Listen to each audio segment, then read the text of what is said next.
Hi everyone, it's Rita from Miss Rita to the Rescue, and I'm here today to talk to you about Cricut Patterned Iron-On material. It's slightly different than the iron-on material that you're used to working with, so I wanted to talk about it and also to show you this tool, which is called a seam ripper. If you're not someone that sews an awful lot, you might not understand why you need this tool. I'm going to show you how to use it and what it's good for. So yesterday I was playing around with some of this wonderful patterned iron-on, and it comes in a roll. Usually it comes with 3 different patterns, as you can see in this one, 3 different patterns, and you do get 12 by 17 inch sheets that look like this. Now the great thing about this is that is that it lies completely flat, which you don't usually get with iron-on material. I'm just not a fan of rolled material. So this is perfect for me. And you see it's very shiny on this side. It's not going to come out that shiny. This is just the backing that's on the material. And then on the back, it's got a very fabric-like texture, almost like a canvas texture.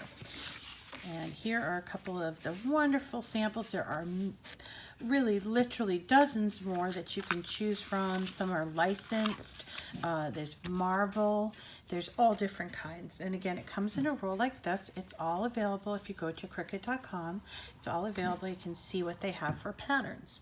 So yesterday I was wanting to work with this particular piece of iron-on, and I love the pattern. My favorite color, this jade color, and I just really liked it. So when I started thinking about it, I wanted to show off the pattern, and that's what you need to do when you're working with patterned iron-on, is that you need to think in terms of maximizing the actual pattern.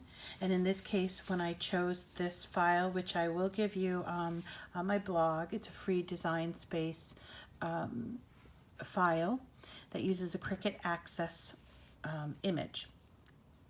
So when I cut this out, I wanted to make sure I got a lot of this pattern in there, and then I also wanted to make sure that you could read the words. Love you to the moon and back. That's something that I always say to my son, and I just thought, you know, this is just fabulous. So I wanted to make sure that it went on so that the letters were kind of dark and you could read it. So I chose this navy market bag, and the reason I chose it, simple, I had it on hand.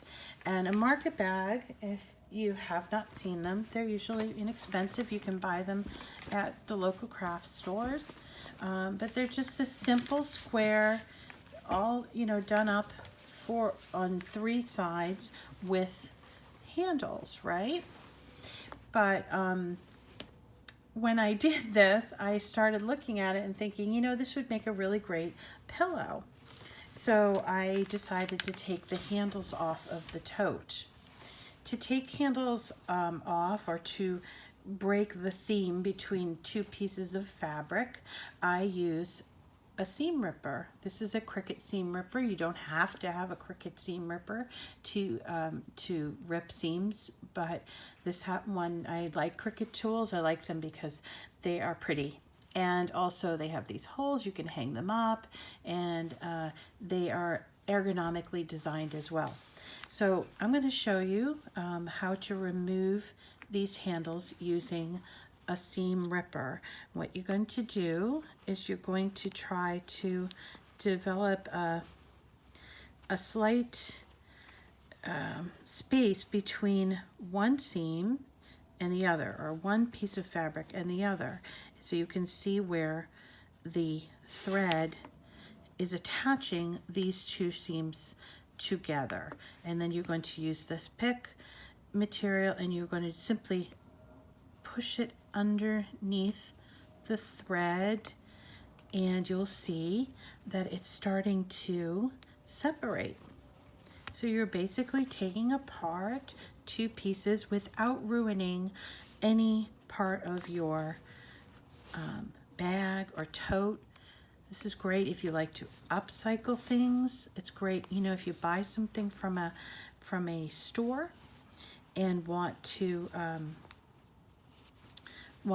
use parts of it. So a seam ripper is really great for crafters and upcyclers, not just for people who are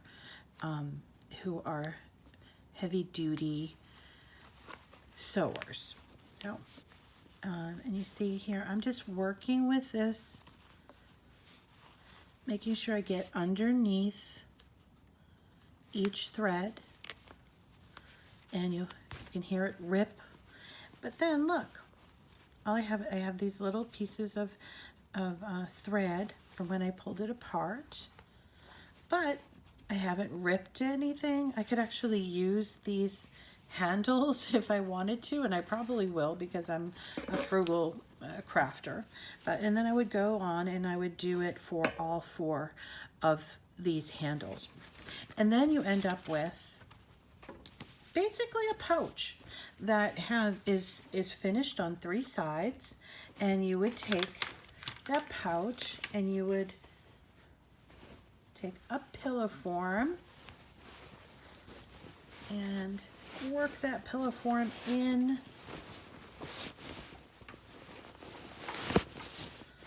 Get it all nice the way you like it. Make sure you measure that pillow form.